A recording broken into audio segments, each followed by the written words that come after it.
இலங்கையில் வீதி விபத்துக்கள் அதிகரிப்பு.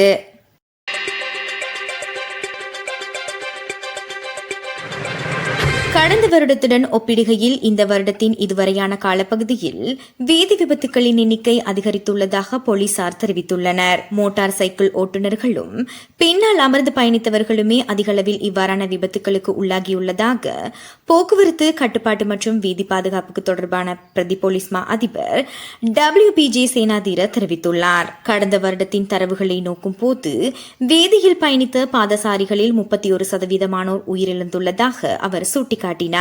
அதன் அடிப்படையில் கடந்த வருடத்துடன் ஒப்பிடுகையில் இந்த வருடத்தின் தரவுகளில் விபத்துக்கள் ஓரளவுக்கு அதிகரித்துள்ளதாக அவர் மேலும் தெரிவித்துள்ளார். பொதுமக்கள் வீதியொழுக்க விதிகளை சரியாக பின்பற்றி நடப்பதன் மூலம் இவ்வாறான விபத்துக்களை குறைக்க முடியும் என பிரதி போலீஸ் மா அதிபர் சேனாதீர குறிப்பிட்டுள்ளார். இதுகுறித்து அவர் மேலும் கருத்து தெரிவிக்கையில், வீதியின் வலது பக்கமாக செல்லவும், அவதானத்துடன் செல்லுங்கள், தொலைபேசியில் பேசிக்கொண்டு செல்ல வேண்டாம், வீதியை கடக்கும் போது மிகுந்த அவதானத்துடன் செயற்படுங்கள். அதேபோல் ஓட்டுநர்களுக்கு கூறுவது என்னவென்றால், விசேடமாக போதைப்பொருள் பாவனையாளர்கள் மற்றும் மது போதையில் வாகனம் செலுத்துவோரை கண்டறியும் சோதனைகளை நாம் தீவிரப்படுத்தியுள்ளோம்.